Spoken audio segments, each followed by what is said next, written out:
Salutations! Je pense que si vous dessinez depuis quelques temps et que vous traînez sur les réseaux sociaux, vous aurez pu remarquer le mot OC. Mais qu'est-ce que cela veut dire? La lettre O veut dire original et la lettre C characters. Donc c'est de l'anglais, je l'ai pris avec l'accent français parce que ça risque de pas être fameux. Petit extrait Google Traduction. Original character.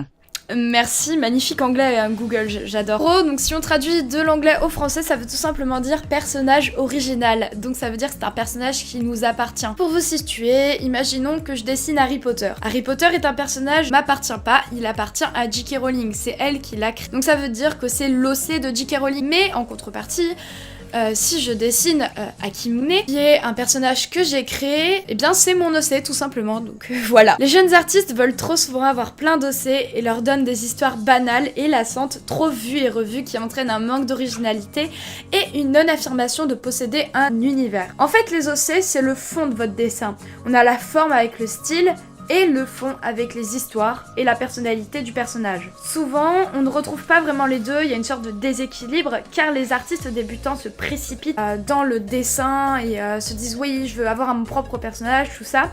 Et ils vont vite se dégoûter et arrêter en voyant le niveau de certains autres artistes qui sont plus expérimentés qu'eux au niveau du dessin, alors que les jeunes artistes, du coup, ils vont tout lâcher. Pour moi, quand on dessine, avoir un OC, ce n'est pas vraiment le but. Les OC sont là uniquement si vous ressentez le besoin d'en créer. Par exemple, les personnages que je dessine le plus sont Gastar, Akimune et César, qui sont des OC à qui j'ai accordé beaucoup d'importance. Ce ne sont pas de simples personnages, ils ont une histoire développée qui m'intéresse. Je veux dire logique puisque c'est moi qui l'ai écrite, mais il n'y a aucun côté volé. Donc le côté volé, c'est quelque chose que vous allez prendre à un moment de votre vie car vous avez une passion temporaire. Exemple, j'étais passionnée par les pirates, disons, pendant un mois. Bon, quand j'étais petite, pendant bien plus longtemps, mais je vais prendre sous un an. Donc imaginons que je crée un OC pirate avec une histoire bâclée. Résultat, un mois plus tard, elle sera délaissée car le monde ne m'attire plus et l'histoire sera totalement stupide parce que limite il y aura tellement peu de votre personnalité, enfin de ma personnalité, si c'est juste une passion temporaire et enfin bon voilà, c'est pas quelque chose qui vous passionne réellement. Donc c'est pourquoi il faut créer au début des sortes d'idéaux ou des personnages auxquels vous identifiez ou vous retrouvez en eux, car après tout un OC c'est une part de votre personnalité. Donc mes personnages sont très excentriques au point d'avoir des relations plus ou moins étranges, des personnalités extrêmes, un monde dans lequel ils vivent complexe et remodelé. Enfin bref, on voit vite que je suis quelqu'un de curieux, farfelu, assez rejeté, isolé, romantique et que j'adore les sciences, etc. Tout ça se ressent avec justement les personnages que j'ai créés.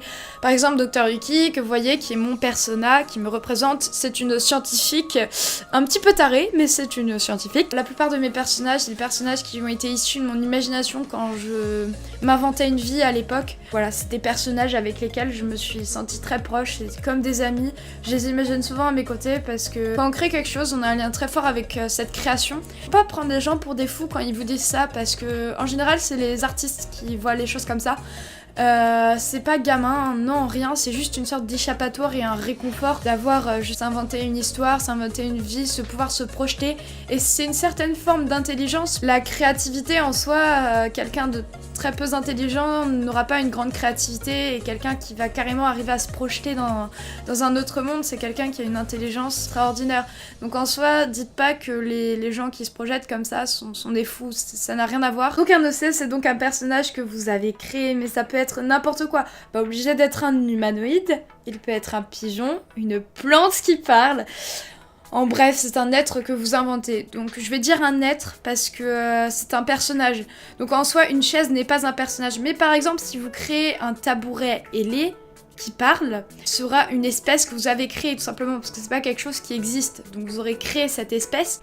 Ashley, tu vois, c'est l'espèce Ashley, ce sont des tabourets ailés qui parlent, donc qui ont une conscience.